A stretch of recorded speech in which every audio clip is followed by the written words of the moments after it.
Assalamualaikum warahmatullahi wabarakatuh. Perkenalkan, nama saya Doni Setiawan. Saya dari Prodi Pendidikan Sejarah, kelas Sejarah A pagi, semester 4. Di sini saya akan menyampaikan atau menjelaskan pendidikan Islam pada masa modern, yaitu membangun paradigma pendidikan Islam modern.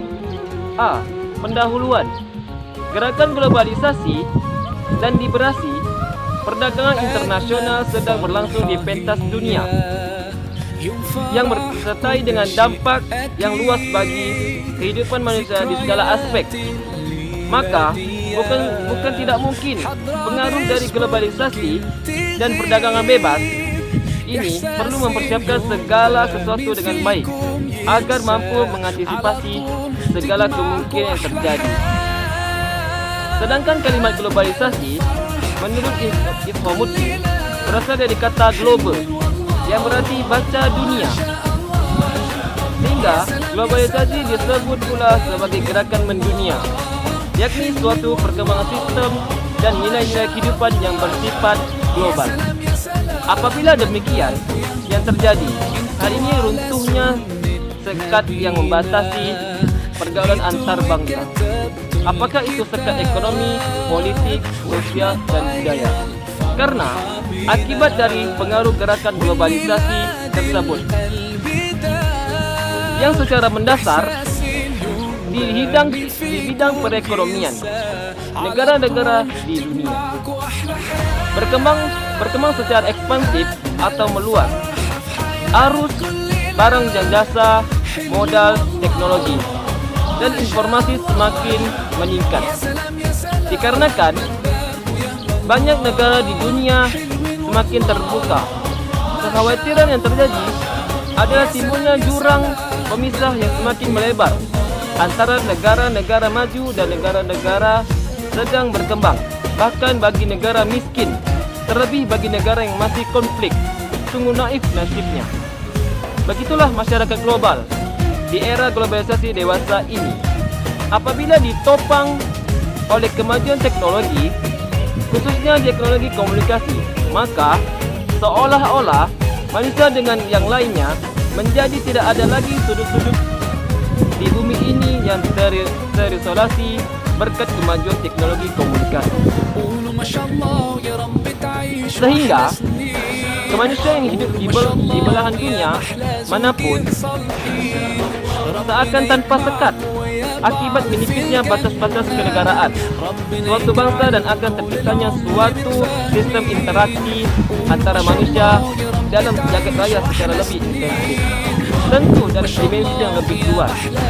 Akibat perluasan interaksi antara manusia bukan hanya dalam bentuk jaringan kerjasama saja, tetapi juga menimbulkan persaingan yang ekstra ketat. Artinya, kekompleksitasan akan menimbulkan tantangan yang lebih berat. Maka saat ini bagaimana cara atau strategi untuk meningkatkan standar produk, jasa maupun kevaliditas seseorang dalam action untuk memenuhi kebutuhan hidup masyarakat pada umumnya, sebagaimana digambarkan oleh Sukiswo Dirjo Parto yang dikutip oleh Ishomuddin. Ini merupakan progressive problem yang memerlukan kemampuan belajar dan kreativitas lebih tinggi daripada pertandingan tingkat nasional berubah pada tingkat internasional. Tentu persaingan akan lebih berat. Dari uraian tersebut di atas bahwa globalisasi akan membawa sekian implikasi yang berupa pergeseran sistem dan nilai dalam setiap dimensi kehidupan umat manusia. Implikasi tersebut mempunyai aspek positif dengan suatu gambaran terciptanya masyarakat yang mega kompetitif. Artinya, membutuhkan semangat bagi setiap individu untuk selalu tampil secara kompetitif. Sedangkan implikasi negara secara mendasar bahwa tekanan kapitalisme internasional yang tidak ditopang oleh kesiapan SDM yang memadai akan menjadi objek semata dan menimbulkan budaya konsumeristik secara materialistik Maka, guna mengantisipasi untuk memperoleh manfaat dan juga bisa terlindung atau bahkan terhindar dari dampak negatif ini, masyarakat membutuhkan SDM yang tidak hanya bertaraf lokal tetapi bertaraf internasional. SDM yang tidak hanya berteori semata tetapi juga handal dalam prakteknya. SDM yang memiliki pengetahuan luas dan berkualitas tinggi sesuai dengan tuntutan zaman. B. Peran serta pendidikan bagi kehidupan manusia. Untuk menciptakan manusia yang berkualitas di segala bidang, diperlukan sebuah proses dan proses itu tidak serta-merta ada dengan setidaknya atau dengan sendirinya, tanpa adanya suatu rekayasa yang tentunya dimanaj dengan tepat dalam kawah candra di muka, yakni sebuah pendidikan yang kondusif.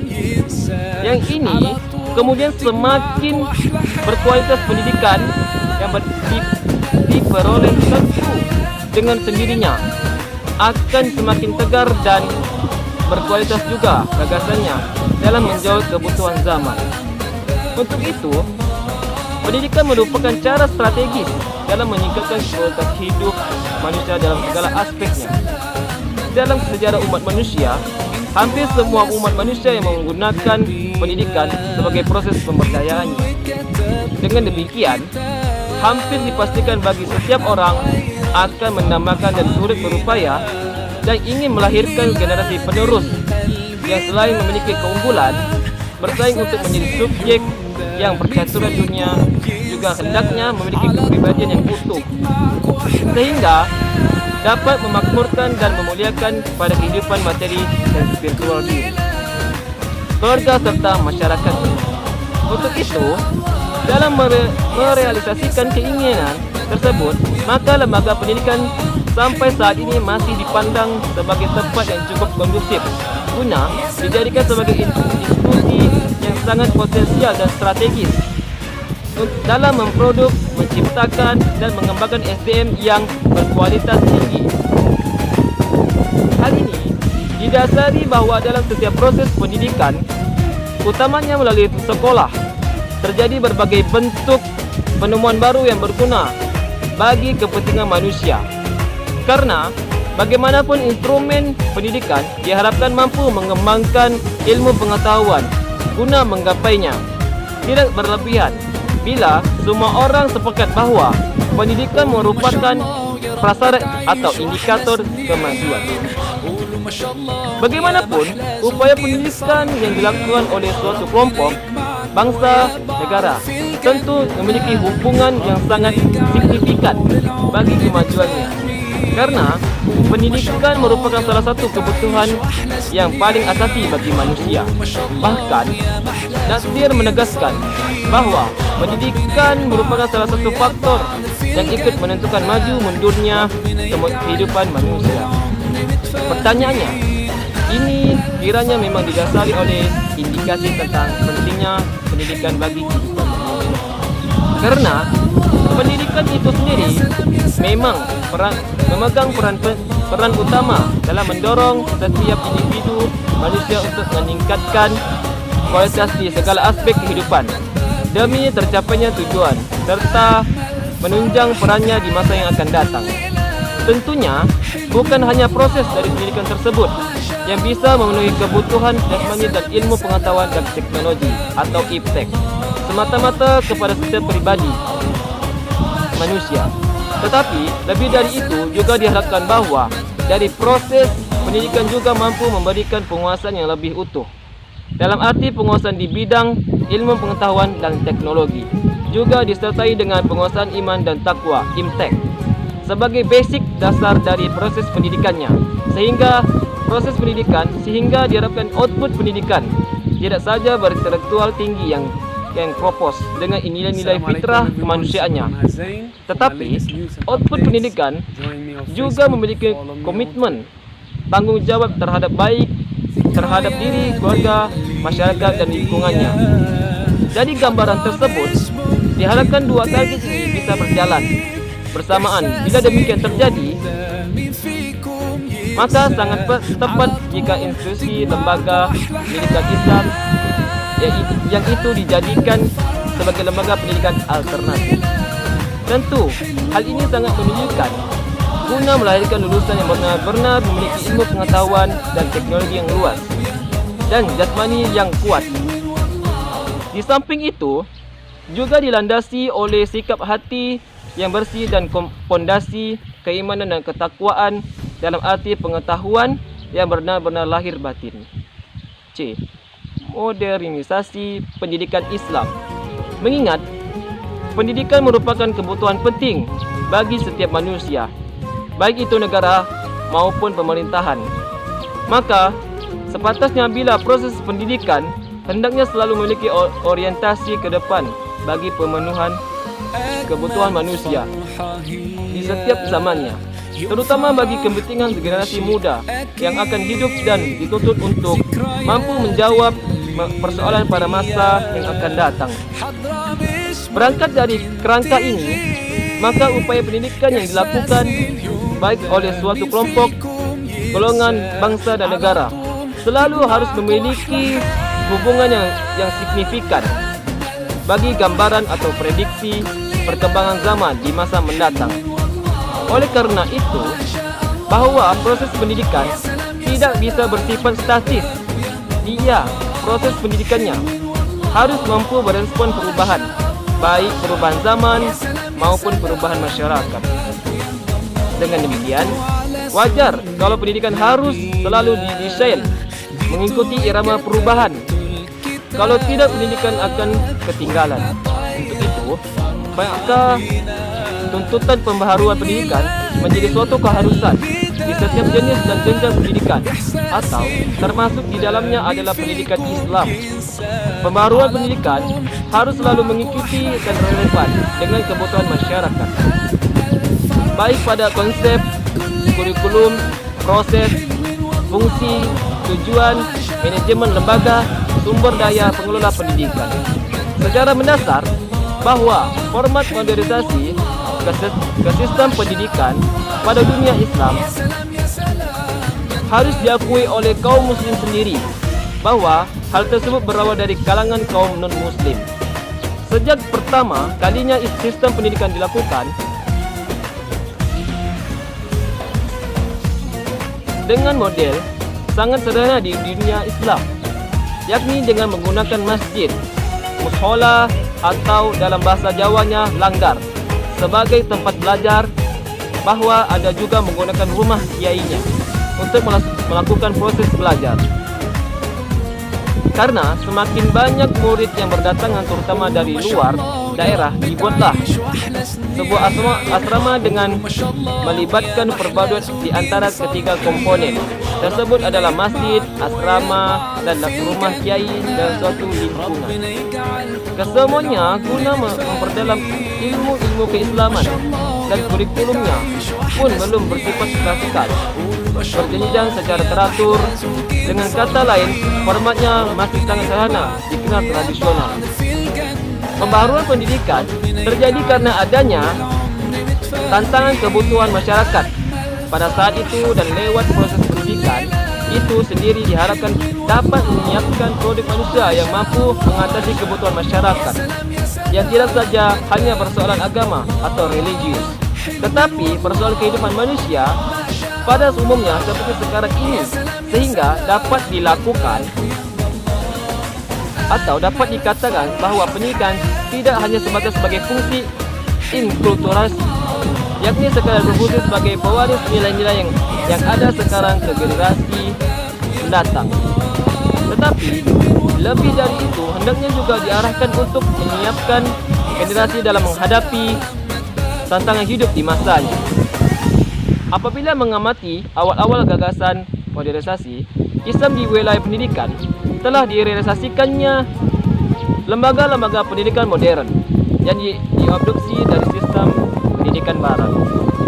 Mencermati konsep pendidikan ini, maka pembaharuan pendidikan Islam merupakan suatu usaha atau proses multidimensional yang cukup kompleks dan tidak hanya bertujuan untuk menyempurnakan kekurangan-kekurangan yang dirasakan, Tetapi lebih utama merupakan suatu usaha penelaahan kembali atas aspek-aspek sistem pendidikan yang berorientasi pada rumusan tujuan yang baru dan lebih utama selalu berorientasi pada perubahan masyarakat. Paradigma pembaruan pendidikan Islam guna menindaklanjuti tingkat perkembangan kebutuhan hidup masyarakat yang demikian kompleks, disertai dengan syaratnya perubahan dalam berbagai bidang kehidupan.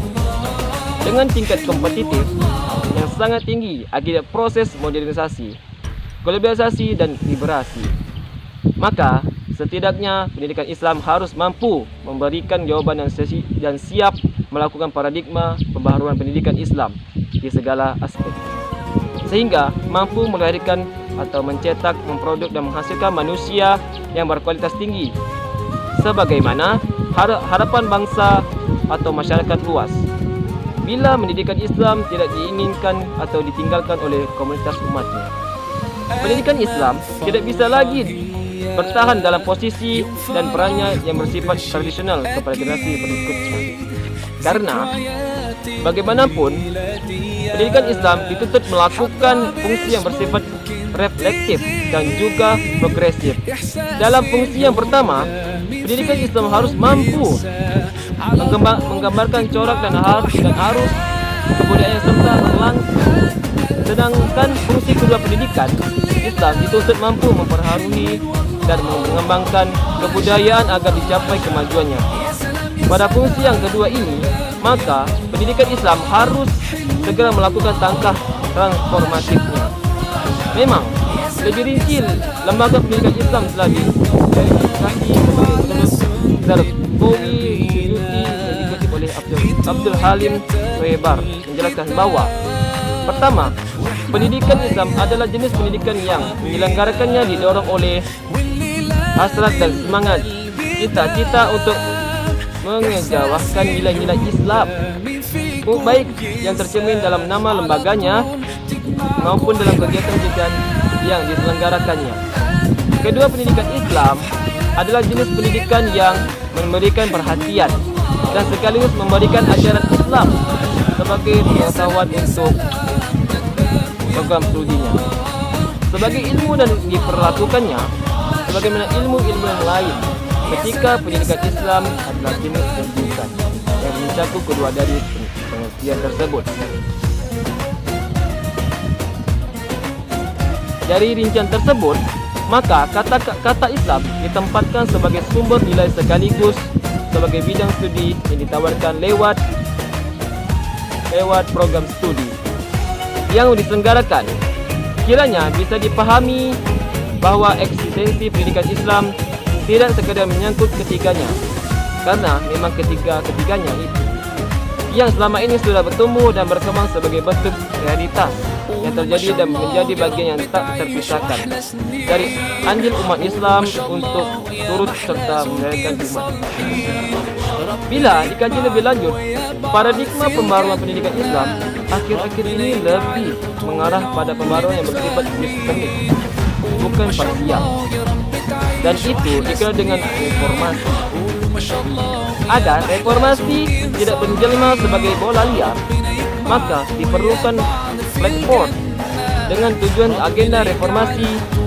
Dengan tujuan agenda reformasi tersebut memiliki arah dan koridor yang jelas, bukan hanya sekedar pergantian kursi jabatan dan penambahan fasilitas serta pembaruan materi semata, sehingga akan dihasilkan suatu konstruk hasil pembaruan pendidikan Islam yang secara konseptual dapat diterima oleh logika, secara kultural sesuai dengan budaya bangsa, dan secara politis dengan diterima di kalangan masyarakat luas. Dalam proses perubahan tersebut, minimal diharapkan pendidikan Islam mampu mengembangkan dua peran sebagai pandangan strategisnya, yakni pertama, pendidikan Islam bisa mempengaruhi terhadap perubahan masyarakat, dan kedua, pendidikan Islam mampu memberikan sumbangan optimal terhadap proses transformasi menuju terwujudnya masyarakat yang berdaya. Dengan demikian, maka pendidikan Islam secara kultural perlu dipertegas kembali orientasinya, Reorientasi yang perlu dilakukan adalah perlunya mempertegas kembali posisi dan peran pendidikan Islam tersebut, baik dalam gerak transformasi sosial, kultural, dan struktural. Yang demikian cepat dan bersifat universal seperti sekarang ini. Ketika pendidikan Islam telah menjelma sebagai wacana maupun praktisasi di era modernisasi, globalisasi, dan liberasi, maka wajar jika pendidikan Islam dituntut merumuskan kembali visi dan misinya. Visi pendidikan Islam merupakan suatu wawasan atau keyakinan bersama seluruh komponen lembaga akan keadaan masa depan yang diinginkan. Visi ini setidaknya akan memberikan inspirasi dan mendorong seluruh komponen lembaga untuk bekerja lebih giat dan efektif. Setidaknya, visi ini harus dinyatakan dalam kalimat yang jelas, positif maupun realisatif. Kalau visi pendidikan Islam maupun pertanyaan tentang gambaran global masa depan pendidikan Islam, maka misi yang merupakan pernyataan formal tentang tujuan utama yang akan direalisasi. Jadi visi merupakan ide, cita-cita, wawasan, dan gambaran di masa depan yang tidak terlalu jauh. Maka misi merupakan upaya konkretasi visi dari wujud tujuan dari pendidikan Islam yang akan diwujudkan. Visi dan misi pendidikan Islam itu pada akhirnya akan terus membayangi segenap SDM atau segenap warga atau suatu lembaga. Pimpinan pendidikan, peserta didik, wali peserta didik sesuai dengan kapasitas dan fungsi masing-masing untuk bekerja secara efektif berdasar misi guna mewujudkan visi yang sudah diidealisasikan. Kesimpulannya, dari beberapa uraian tersebut, penulis memiliki kesimpulan bahwa pertama, berdasarkan realitas pada era sekarang, bahwa akibat pengaruh modernisasi, globalisasi, dan liberalisasi, maka dibutuhkan SDM yang berkualitas tinggi. Kedua, proses pendidikan masih dipandang produktif dan intensif guna menciptakan sumber daya manusia yang berkualitas.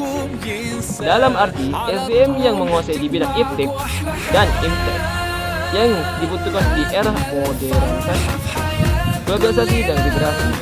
Hal ini akan terwujud bila pendidikan tersebut dimanage dengan tepat. Ketiga, mengingat pendidikan merupakan kebutuhan yang penting bagi kehidupan manusia, maka sepantasnya bila proses pendidikan selalu memiliki orientasi ke depan di setiap zaman. Untuk itu, pendidikan harus selalu didesain mengikuti irama perubahan. Kalau tidak, pendidikan akan ketinggalan. Maka tuntutan pembaruan pendidikan menjadi suatu keharusan di setiap jenis dan jenjang pendidikan, atau termasuk di dalamnya adalah pendidikan Islam. Keempat, dengan demikian, pendidikan Islam harus mampu memberikan jawaban dan siap melakukan paradigma pembaharuan sehingga mampu melahirkan atau mencetak, memproduk, dan menghasilkan manusia yang berkualitas tinggi sebagaimana harapan masyarakat luas. Assalamualaikum warahmatullahi wabarakatuh. Kurang-kurangnya saya mohon maaf. Salam.